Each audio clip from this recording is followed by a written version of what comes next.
சுந்தரரும் விநாயகரும்.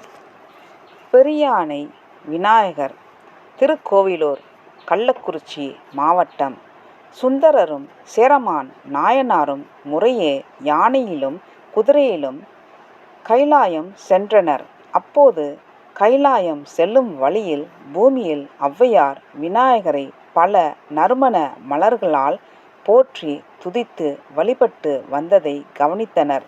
எங்களுடன் நீங்களும் வருகிறீர்களா பாட்டி என இருவரும் அழைக்க, ஔவையாரும் தான் கணபதி பூஜையை முடித்துவிட்டு வருகிறேன் என்று பதிலளித்தார். அவர்கள் சென்ற பின் விநாயகர் அவர் முன் தோன்றி, உங்களுக்கு கைலாயம் செல்ல வேண்டுமா என்று கேட்க, ஔவையார், நீ இருக்கும் இடமே எனக்கு கைலாயம் தான். ஆனால் நீ விருப்பப்பட்டால் என்னை கைலாயம் சென்று சேர்த்துவிடு என கூறினார்.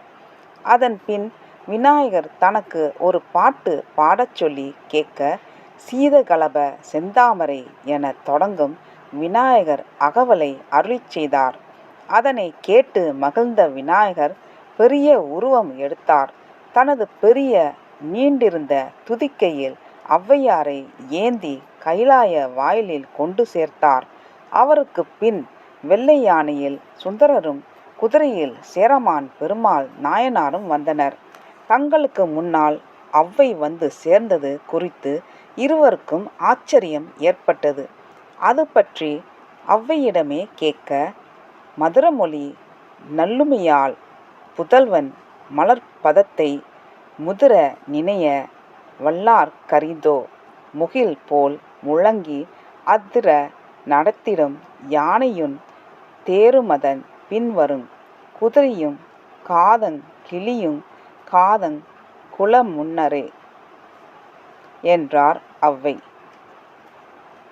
அதாவது கணபதியின் பூஜை கைமேல் பலன் தரும். விநாயகர் திருப்பாதத்தை நினைப்பவருக்கு யானை குதிரை தேர் எல்லாம் காத தூரம் பின்னால்தான் வரும்.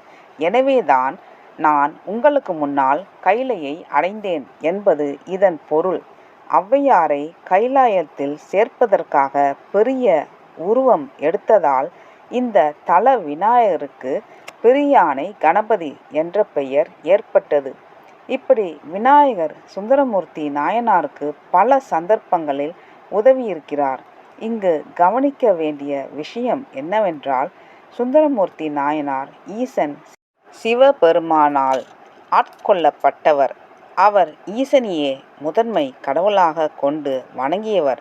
அப்படி இருக்கும் பொழுது விநாயகப் பெருமான் அவர் அழைக்காமலே வேண்டாமலே அவருக்கு தேவைப்பட்ட அனைத்து உதவிகளையும் செய்தார். அவ்வளவு அன்பும் கருணையும் கொண்டவர் நம் விநாயகப் பெருமான். வேண்டாமலே இவ்வளவு அருள் புரிபவர் தன்னை சிறப்பாக வழிபட்டு பக்தி கொண்டவருக்கு எவ்வளவு அருள் புரிவார். அதற்கு விநாயகர் அகவல் அருளிய ஔவையார் நல்ல உதாரணம் ஆவார்.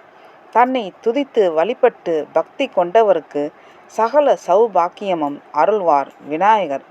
எல்லா நாட்களிலுமே விநாயகப் பெருமானை வழிபட்டு அவர் அருள் பெறுவோமாக. நன்றி, வணக்கம்.